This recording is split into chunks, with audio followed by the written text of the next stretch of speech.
Olá, gente, sejam bem-vindos a mais uma aula aqui do nosso GE gratuito. Nós estamos falando sobre esse livro que vocês estão vendo a imagem aqui do lado, né? O Manual Clínico dos Transtornos Psicológicos. E nós vamos entrar hoje no capítulo 5, falando sobre transtorno de ansiedade generalizada.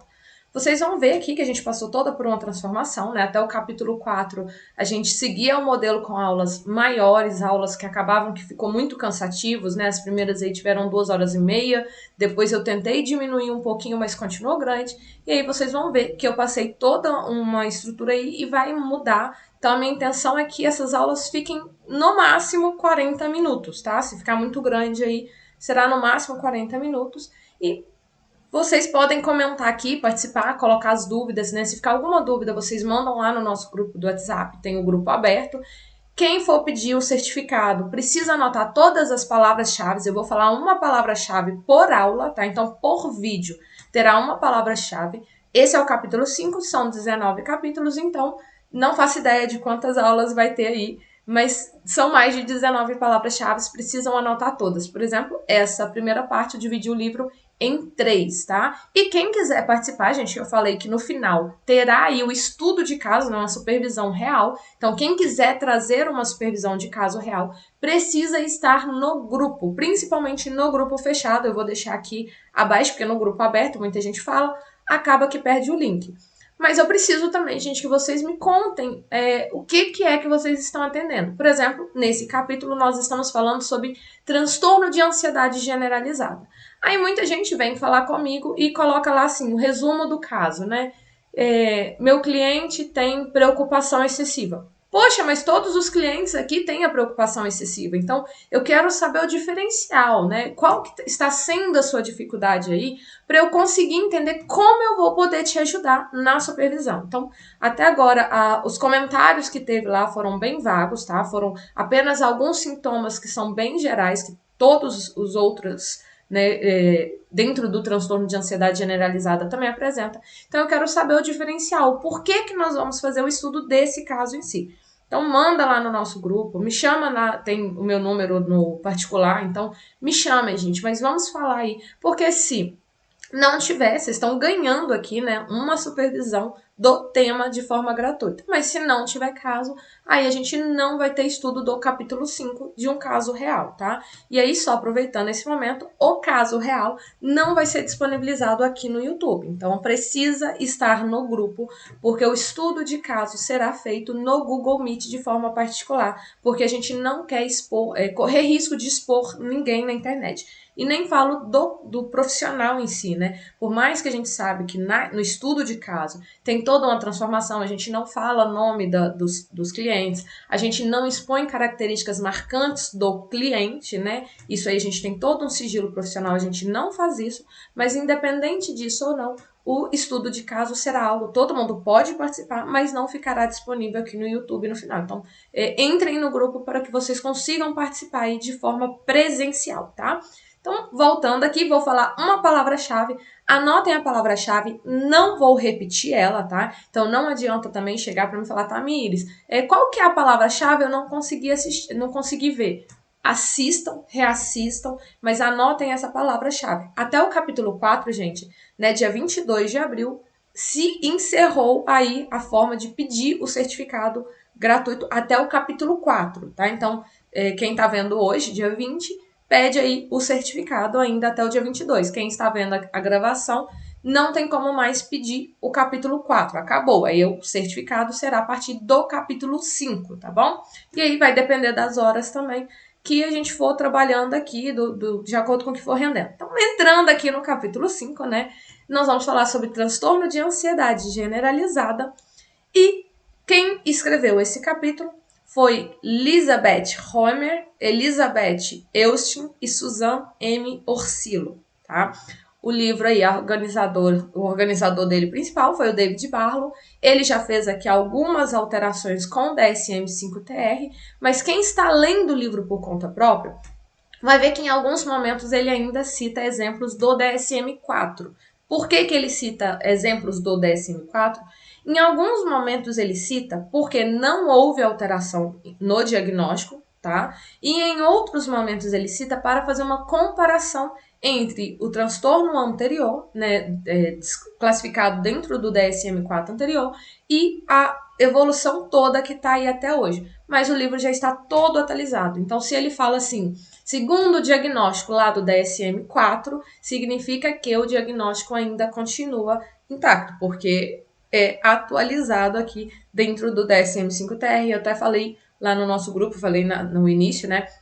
São 3 capítulos completamente novos que ele adicionou aqui nesse livro. Então é um livro que realmente houve muitas mudanças e o David Barlow ele não economiza em se atualizar, ele não economiza em atualizar conhecimento, tá bom? Então vamos aí entrando, falando sobre o transtorno de ansiedade generalizada, tá? Então, como eu falei, a gente vai dar início um pouco falando sobre o diagnóstico que o livro nos traz, tá? Então, não vou aprofundar diagnóstico lá no DSM-5-TR. Isso aí é um outro curso, isso aí é uma outra coisa, uma outra questão, tá? Então, não vou estar aprofundando um diagnóstico do DSM-5-TR. Estou aqui falando sobre o que o livro traz, até porque aqui é o nosso grupo de estudo do livro, tá bom, gente? Então, só focando aqui, porque muita gente está chegando e talvez não conhece.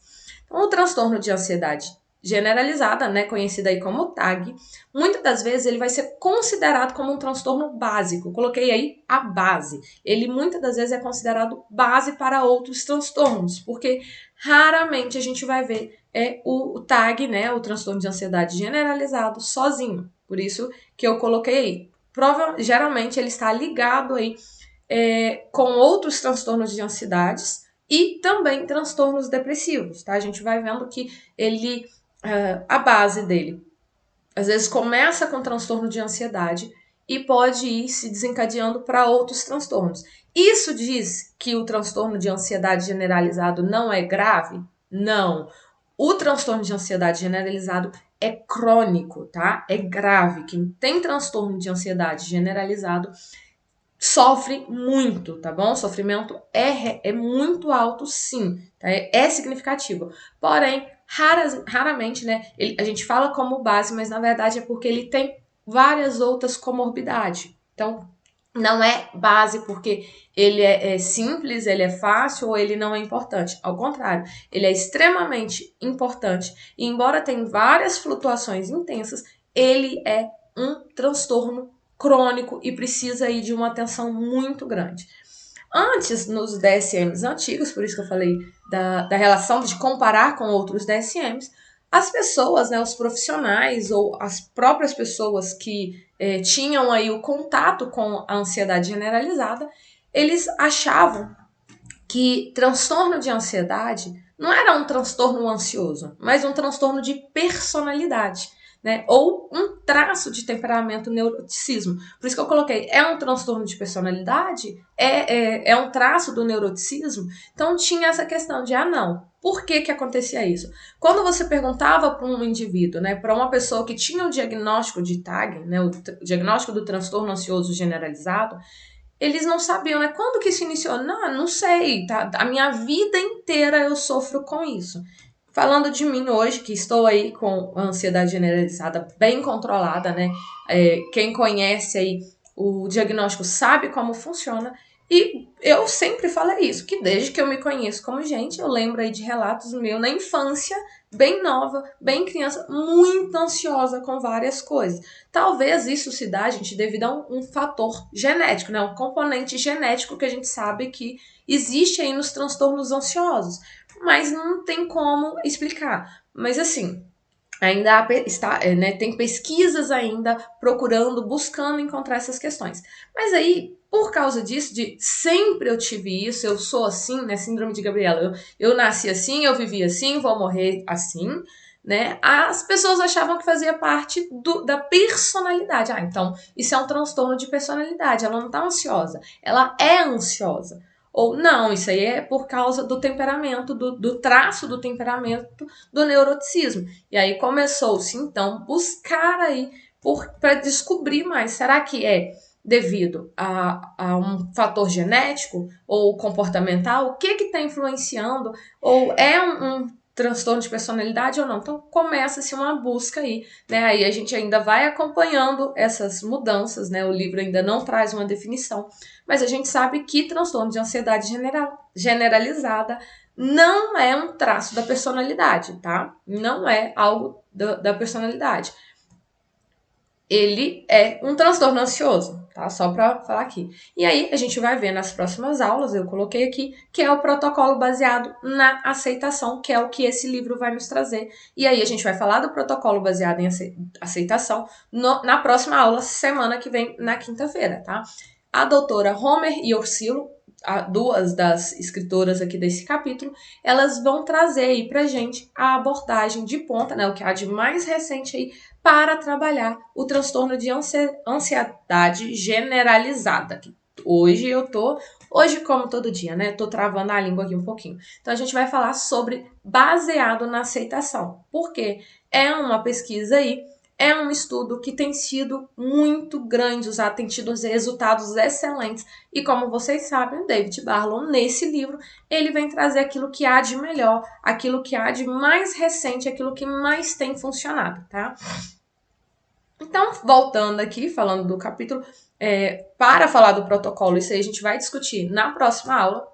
Não é aqui, tá? Na próxima aula a gente vai falar sobre todo o protocolo, como que funciona. Na terceira aula a gente vai falar sobre o estudo de caso que o livro nos traz, tá bom? Então, essa eu venho falar sobre a introdução do diagnóstico. Na próxima eu venho falar sobre o protocolo de tratamento que o livro decide utilizar, o estudo de caso que o livro usa na terceira, e na quarta será a nossa supervisão de caso. Mas quem quiser trazer supervisão de caso no grupo, gente, é gratuito. Inclusive essa supervisão de caso, uma supervisão de caso somente, né? A gente sabe que precisa de muito mais do que isso, mas eu vou ajudar aí para dar um norte para vocês saberem por onde começar, como começar a sair disso aí que tá agarrado, tá?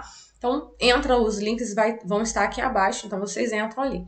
Então, o transtorno de ansiedade generalizada, o TAG, conhecido como TAG, TAG, é um transtorno crônico, como eu falei, e ele tem várias definições, né? Para a gente saber aí o diagnóstico. Como eu disse, a gente precisa que os critérios se encaixem dentro do DSM. Hoje nós estamos utilizando DSM-5-TR. Ainda há uma certo receio por parte de alguns profissionais se eu utilizo o 5. Então ainda não está, eu até falei nas outras aulas que o DSM-5 não está valendo mais. Mas eu acredito que pode ser sim, por causa dessa transição, vai ser ainda considerado. Vou estar olhando mais para frente direitinho para trazer essa informação melhor. Mas aí eu vi uns comentários falando que ainda não está sendo obrigatório o DSM-5-TR, mas nós, como os bons profissionais, né, tentando nos atualizar aí para ser os melhores profissionais possíveis, a gente vai já se guiar dentro de toda essa atualização. Porque se o mundo todo já atualizou, por que nós não vamos nos atualizar, tá? Então, para falar de diagnóstico, a gente precisa de guiar, então, pelo DSM-5-TR, que é o novo, mas aqui ele vem falar pra gente que é um transtorno crônico e ele tem de característica principal a ansiedade e a preocupação excessiva. Tem vários outros sintomas, tá bom, gente? Vários outros sintomas.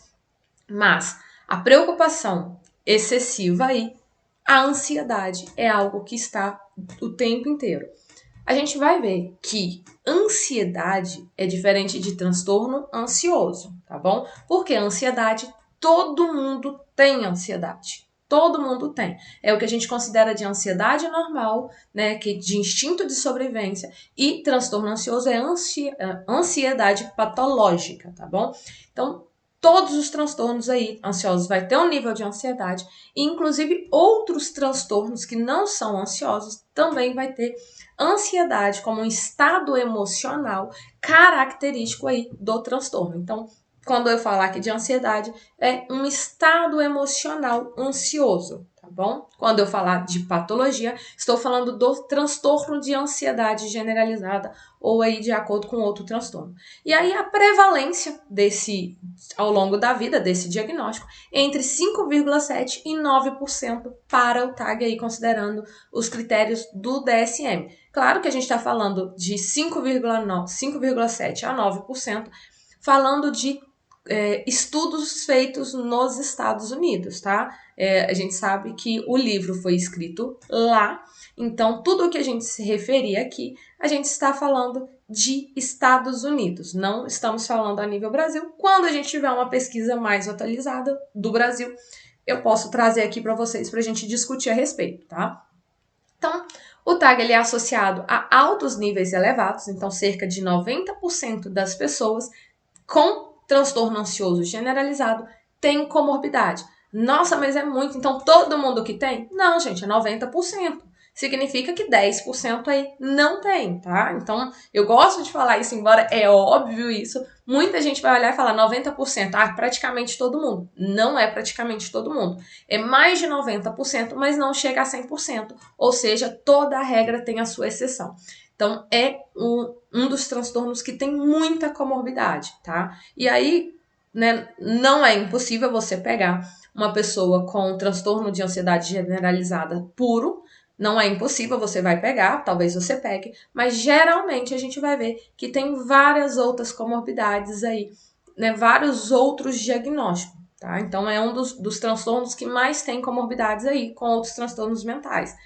A gente vai ver também a respeito da qualidade de vida. Pessoas que têm transtorno de ansiedade generalizada, né, o TAG, ele tem uma baixa qualidade de vida. Por quê? Ele vive fazendo consultas médicas, porque tem sintomas físicos. Então, eles têm um gasto muito alto o tratamento deles, porque se eu estou tendo uma crise, se eu estou tendo um ataque de pânico, gente, lembrando que eu falei em aulas passadas, tá? Ataque de pânico não é algo exclusivo para quem tem transtorno de pânico. Ataques de pânico é um sintoma, tá? O transtorno de pânico que é um diagnóstico, né? Antigamente era considerado como síndrome do pânico. Hoje não existe síndrome do pânico, é transtorno de pânico. Então, a pessoa dentro do transtorno de ansiedade generalizada, ela pode ter um ataque de pânico. E o que isso vai acontecer? Quando você está tendo um ataque de pânico, seu coração está acelerado, os batimentos cardíacos, né, parece faltando ar, a pessoa começa a hiperventilar. A lógica, ela vai fazer o quê? Vou procurar o pronto atendimento, porque eu estou morrendo, né? Eu vou para o hospital, eu vou procurar o SUS, eu vou procurar a unidade de pronto atendimento, eu vou procurar qualquer unidade, né? Qualquer unidade de atenção primária. Essas pessoas com transtornos ansiosos, né? Quando está em crise, quando está em ataque de pânico, eu falo crise, gente, porque a maioria das pessoas vão utilizar esse termo, tá? O termo técnico é ataque de pânico. Porém, a gente sabe que quando o nosso cliente chegar falando de crise de ansiedade, ele está falando geralmente disso. A gente precisa conceitualizar o que é o ataque, a crise que ele está falando para confirmar. Mas, geralmente, quando fala de crise de ansiedade, ele está falando o que nós chamamos de ataque de pânico, tá? Então, são indivíduos que custam muito caro para o hospital, né? Para a questão de saúde, né? O transtorno dele é muito... O custo médico é muito alto, porque eles estão sempre procurando, até porque quando eles começam a passar mal, o primeiro lugar que eles vão é para o pronto atendimento. Se o cliente, o paciente chega lá falando que está com falta de ar, batimento cardíaco, e ele chega realmente passando muito mal, ele chega realmente, parece que ele vai morrer, o que o médico vai fazer? Primeira coisa que ele vai fazer é descartar qualquer problema médico, tá? Então, vai fazer um exame de sangue, vai fazer um exame de cardiologia, vai fazer medir os níveis de oxigênio, os níveis de dióxido de carbono, porque a pessoa está hiperventilando. Então, a primeira coisa que o médico vai fazer é verificar se realmente ele está morrendo ou não. Depois que verificou, aí o médico vai falar, opa, isso é emocional. Porém, a primeira coisa que a gente vai ver e que eles sempre vão fazer é procurar o médico. Para depois, se o médico, né, encaminhar ele, orientar ele e ele tiver uma cabeça mais aberta, ele vai para o atendimento psicológico. A grande maioria. A gente vai atender pessoas com ansiedade generalizada que nunca foram no hospital, mas são mais raros, tá? Falando da população geral que tem transtorno de ansiedade generalizada. Por quê? Se eu estou hiperventilando, o meu coração está acelerando, eu estou tendo um ataque de pânico, parece que eu vou morrer, a primeira coisa que a gente faz é descartar, será que eu tô morrendo mesmo ou não? Ninguém vai parar e falar assim, opa, é só um ataque de pânico, não vou morrer não. E se for a pessoa realmente estiver morrendo, tá? Então, antes do diagnóstico, é isso que eles fazem. Depois do diagnóstico, a pessoa, se ela já está fazendo tratamento, quando ela começa a ter um ataque de pânico, ela já vai saber, opa, é um ataque de pânico. Então, ela já pesquisou, já estudou. Mas até ela descobrir que é um ataque de pânico, o primeiro passo é ir no hospital para ter certeza que não vai morrer, tá? Gente, isso é normal, tá bom? E aí a gente também vai ver aqui várias outras coisas. E aí, antes disso, eu quero falar a palavra-chave, né? Aceitação. Então, quem for pedir o certificado, anote a palavra-chave. Aceitação. Vou falar somente uma vez, assim, durante todas as aulas. E aí, continuando aqui, vocês vão ver que os autores desse capítulo, ele vai trazer pra gente vários estudos com vários conteúdos aí, e eu aconselho, né, vocês a lerem aí, a buscarem mais o que o livro está trazendo. Eu não vou ficar lendo tudo o que está acontecendo, mas eles vêm nos falar o seguinte, que a preocupação, né, o conteúdo, a preocupação excessiva, o conteúdo específico aí de transtorno de ansiedade, né, o conteúdo das pessoas que têm transtorno de ansiedade com as pessoas que não têm transtorno de ansiedade, tá? Deixa eu só aqui que eu me perdi aqui no slide, né? A preocupação excessiva aí. O conteúdo dessa preocupação excessiva é semelhante, tá? Tanto para quem tem o transtorno de ansiedade generalizada, como para quem não tem ansiedade generalizada, o conteúdo é semelhante. Por exemplo, eu posso me preocupar, eu tenho uma preocupação excessiva com a minha filha. Quem não tem ansiedade generalizada também pode ter uma preocupação excessiva com a filha. Então, os conteúdos podem ser semelhantes. A diferença é, os temas são diversos. Por exemplo, tenho ansiedade generalizada, tá, gente? Eu já tô em remissão, né? Eu já trato aí há muito tempo, então controlo, não tenho mais as crises. Mas, vamos falar assim, eu tenho aqui, me utilizando como exemplo, transtorno de ansiedade generalizada. Então, eu tenho preocupação com a minha filha, preocupação com o trabalho, preocupação com o cachorro, preocupação com a rua, preocupação com o céu. Então, eu tenho, 30 tipos de preocupação diferentes ao mesmo tempo. A pessoa que não tem transtorno de ansiedade generalizada, ela consegue dividir ali o foco. Não, agora eu estou preocupada com a minha filha por uma questão de necessidade. Ou eu estou preocupada com tal coisa por uma questão disso. Então, a diferença é isso. Nós nos preocupamos, enquanto transtorno de ansiedade generalizada, com 1000 coisas ao mesmo tempo, com vários temas diferentes. Embora o conteúdo pode ser o mesmo. Quem não tem o transtorno de ansiedade generalizada não se preocupa. E aí tem gente que fala assim, se eu soubesse o que me gera ansiedade, eu tratava. Isso é um mito muito grande, tá? Porque a maioria das pessoas que têm ansiedade generalizada sabem ou conseguem identificar o porquê estão ansiosos, tá? Algumas sabem, ou se não sabem, se você parar ali e ajudar, ela consegue identificar o que está gerando ansiedade. E não é exatamente difícil identificar o que causa ansiedade. Talvez seja difícil verbalizar ou aceitar que aquilo ali, talvez por isso que a gente está trabalhando, né, vai trabalhar aqui a questão da aceitação. Então, um pouco mais difícil é eu aceitar que eu tenho ansiedade, ou aceitar que aquilo ali está me gerando ansiedade, ou verbalizar que aquilo ali que é o que está me gerando ansiedade. Mas eu consigo nomear. Então, tem esse mito de se eu soubesse, saber do problema resolve o problema. Não é assim. O que resolve o problema é eu agir em direção ao problema, tá bom? Então, eu preciso ter ação. Dentro do transtorno de ansiedade, a gente vai perceber aqui que eu preciso ter foco, transferir o meu foco. Então, ação eu já tenho muito, eu já tenho muita coisa. E aí eu até coloquei aqui vermelhinho, dificuldade para interromper ciclos, que acontece bastante. Então, eu já tenho muita ação. Eu começo a preocupar com a minha água, aí automaticamente eu já ligo a preocupação com o celular, que eu já preocupo com a minha filha, e aí eu não consigo interromper. Eu comece, e aí começa aquela hiperventilação, porque a pessoa vai fazendo ciclo, em vez dela fechar um ciclo, ela começa a ligar em outro, e em vez dela terminar aquele assunto, ela vai engatando em outro, e de repente ela tem 20 temas aí que ela está preocupando, por isso que eu falo assim, eu não sei, eu estou preocupando com tudo ao mesmo tempo. E de certa forma não está errado isso. Ela está se preocupando com tudo ao mesmo tempo, né? Esqueci de tirar aqui a baixa qualidade de vida que ficou do slide passado, né? Então, essa dificuldade de interromper ciclo também vai influenciar diretamente aí com a baixa qualidade de vida. Mas a gente vai vendo isso, a pessoa ela não consegue interromper esse ciclo.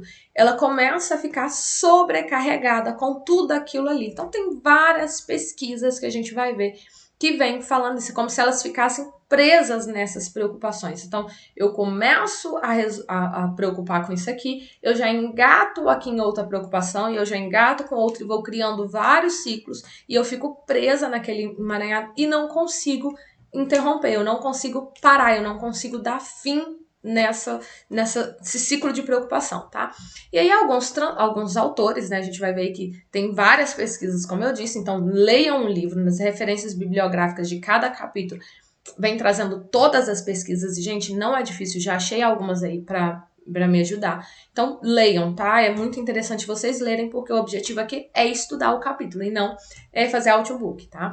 Então, vários autores aí, vários pesquisadores vão falar que transtorno de ansiedade generalizada está associado a déficits de autoavaliados na regulação emocional. Então, essa desregulação emocional está influenciando aí diretamente, né, os limites na regulação implícita do processamento emocional. Então, parte aí ligado àquilo que nós estudamos no capítulo 3, quando a gente falou de ansiedade social, tá?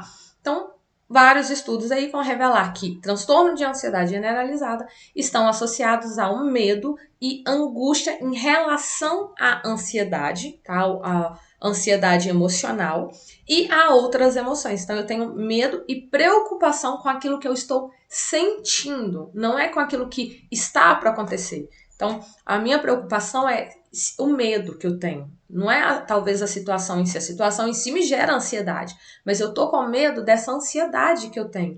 E aí também a gente vai vendo que é o preocupar-se com a preocupação, né? Antes de eu me preocupar, eu já começo a ficar preocupada. Porque vai chegar naquele momento lá e eu vou ficar preocupada. Então começa-se a ter essas questões, tá? Eu começo a evitar experiências porque eu começo a preocupar. Nossa, se eu falar em público, se eu apresentar o trabalho, gente, entendo, não é ansiedade social, né? Eu já expliquei isso na aula passada, não é transtorno de pânico, eu já falei isso no capítulo 1, então a gente está passando aqui os passo a passo. Eu não tenho medo de apresentar porque eu vou falhar ali, porque as pessoas vão me criticar ou porque eu vou ficar vermelho. Eu tenho preocupação de, se eu apresentar e eu não der conta da apresentação, então eu vou chegar lá na minha apresentação e vai me faltar as palavras e eu vou ficar preocupado e eu vou ficar desesperado. Então, olha só, eu preocupo com a preocupação que pode acontecer naquele momento, ou seja, eu prefiro evitar certas experiências, tá?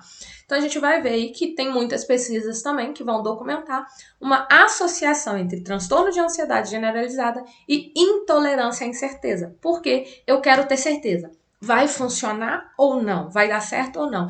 Eu não sei. Não tem disso de não sei. Eu quero uma resposta. Então, eu não aguento. É uma intolerância à incerteza. Eu não aguento não sei ou tanto faz. Não. Ou é sim ou é não. Ou dá ou não dá, tá? Então, tem essa intolerância. As pesquisas ainda estão fazendo essa associação.